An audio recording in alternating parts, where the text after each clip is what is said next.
At this moment, I would like to invite Jonathan Kayemba, who is not only part of the CEO-CXO Digital Transformation Leadership Forum, but also the CEO of Logos Cloud Edge Limited, a company that provides cloud solutions, cybersecurity, and AI adoption. He's so much in one person, and we are happy to have you here to share much of who you are with us and also to get to know you better. Thank you very much, Jonathan. We're glad to hear from you. Thank you very much. Since it's a CIO-CXO, my name is Jonathan Kayemba, and I started using computers at the age of 5 for our leader from NITA. It interests me that I can be on my phone and troubleshoot a server. I started using the internet from DOS through a terminal. So you can gauge how old I am. But I would start by who I am, because we are leaders here, such that what I'm about to say makes sense. I was an information systems engineer in the past, and I worked in the banking, healthcare, and aviation, agribusiness. I also did a bit of policy in the past, and entrepreneurship swallowed me. So I've been an entrepreneur for the last 15 years, a self-employed person, but still practicing. Now, some of the things that took me into entrepreneurship are some of the things that have brought us here today. So we tried doing these things over 20 years ago. For me, it's a joy to see that some of these things are happening right now. I would also end my resume. I've been in AI for the last 15 years, and I can conclude by, if you're in the banking world and you have credit models that are AI driven or business intelligence, probably that's something I was part of. If you have queuing systems and things of the like, that was my life. If you're in healthcare and you have automation, yeah, this space isn't something you can dodge. And also in terms of AI, my line of work was also in radiology work. And so I've seen AI evolve from where it is to from where it has come to where it is. And I'm excited. I don't fear AI, and simply because we have the guardrails.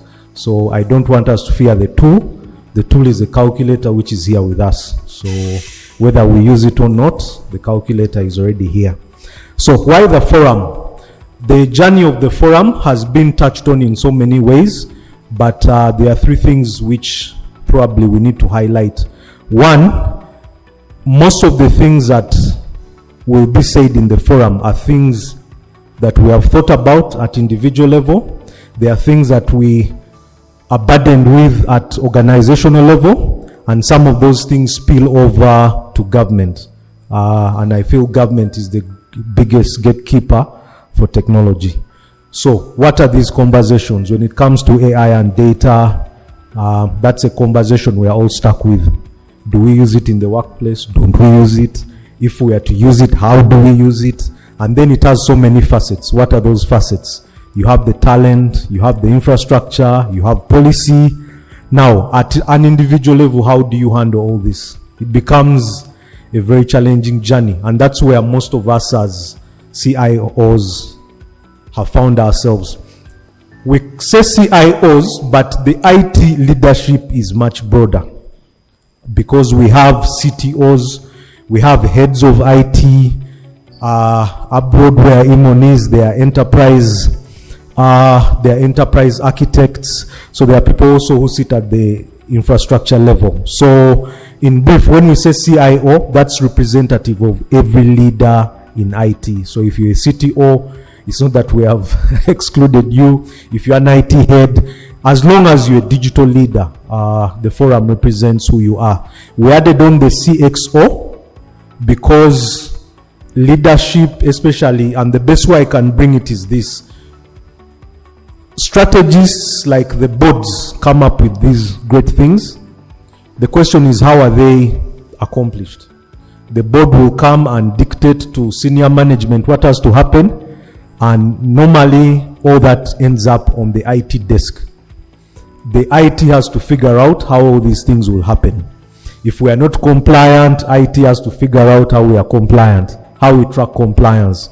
If we have a risk register and our risks are glaring, still IT has to close these gaps. So IT has become the center of business growth. The only problem that we identified is most of the IT leaders are never represented in those discussions. So that is area number one, that the representation of IT leadership at this governance level is still lacking. Normally I joke with people, if you have a board, and all of us have boards, on that board, what's the composition of digital leaders? I've done these surveys extensively, and this is not only a Ugandan issue, it's an issue that cuts across sub-Saharan Africa, that you find that most of the people making decisions are what I call BBC. They are born before computers. Now, the advantage of being born before computers is that you don't have to worry about the things those who are born after computers are. So you find that most of the leadership is comprised of BBC. The challenge, because I sit with these people every day, their biggest things is now, how do they lead and govern people who are technologically empowered with that handicap? And some of the work I did with Microsoft so many years ago was around that.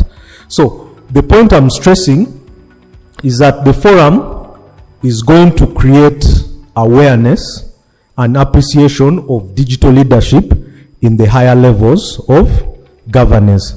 And we can all agree that that's not a place we are. If we are in, it's because we are reporting on something. We report on it and then we exit.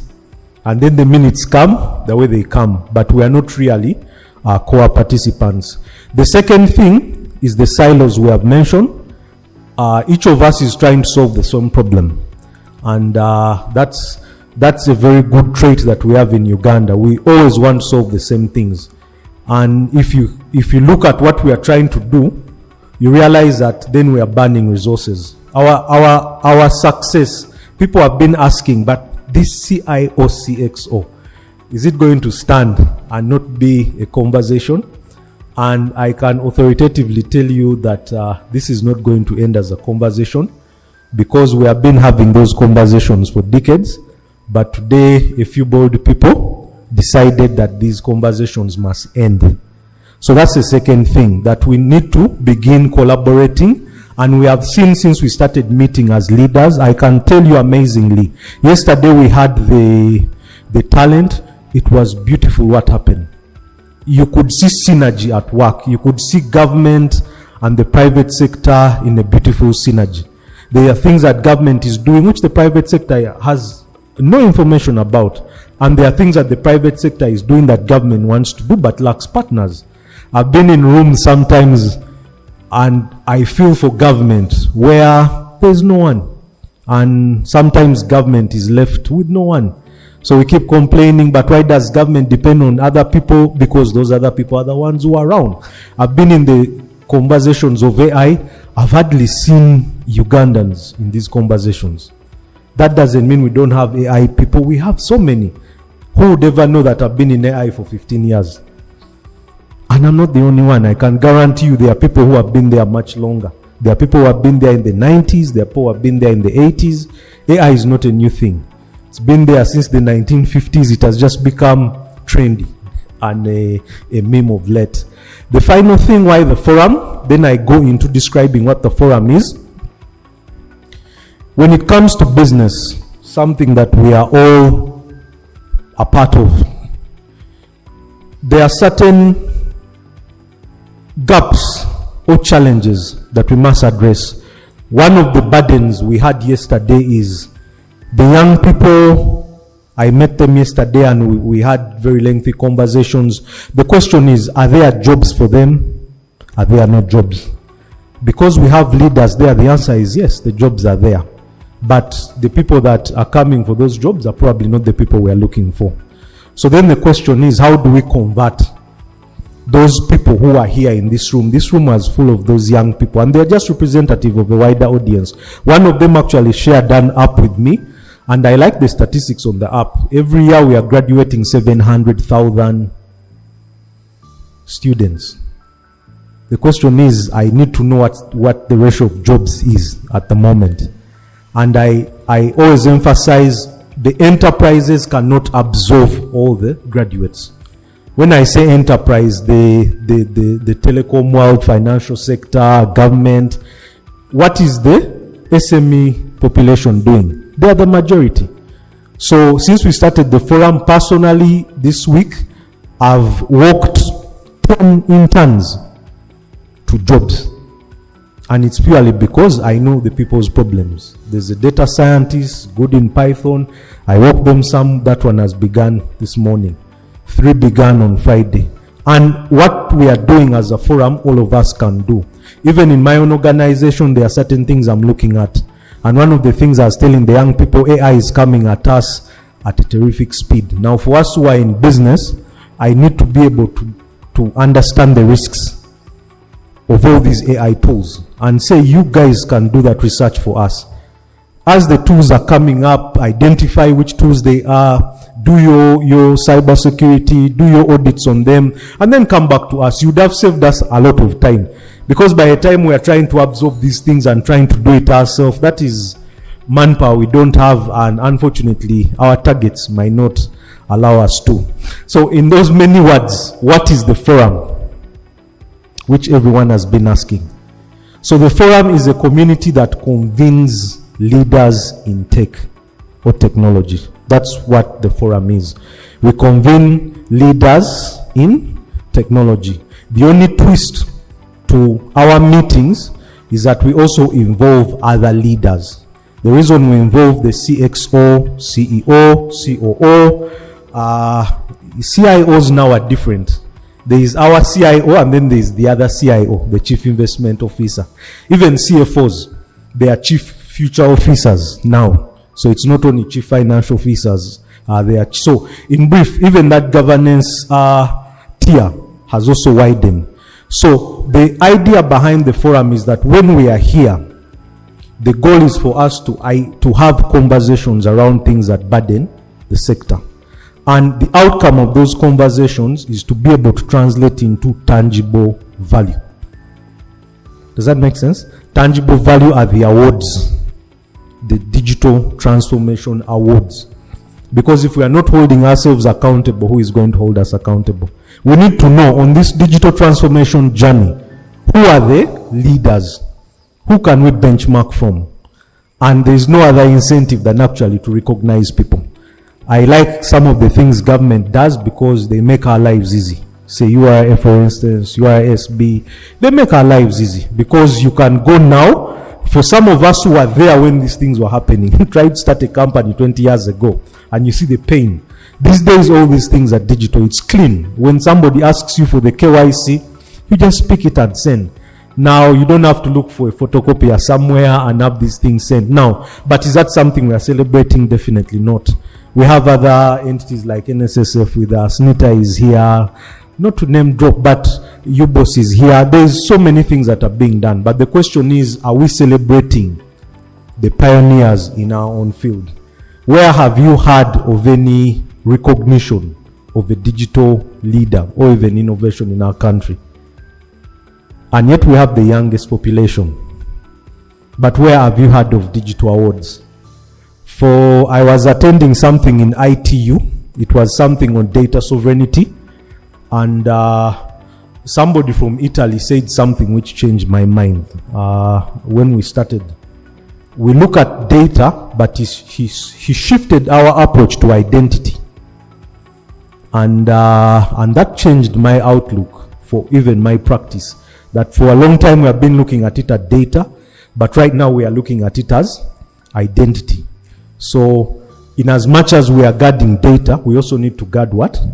Identity. And what does that identity look like? If our data centers are across, I can authoritatively say this because I'm in the private sector where we vend and lease some of these solutions. But it hurts me that I cannot get a server nearby. I have to depend, I think the closest is South Africa.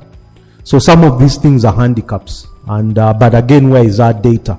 We have these compliance regulatory requirements, the question now, how do you do data protection, for instance, that is meaningful?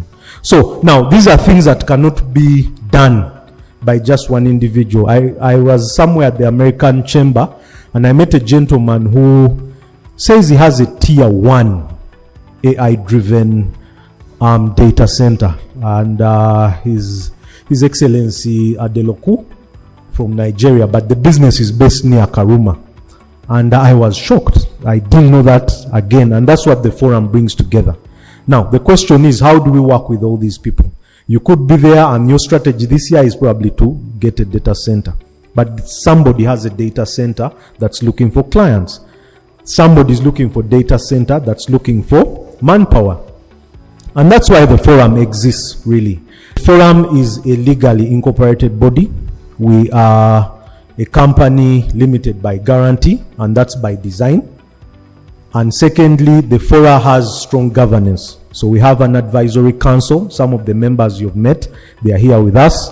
The advisory council checks the governance board, which I happen to be part of, and then we check management. Our goal for the first 12 months is 1, to build the community, which is what we are doing now.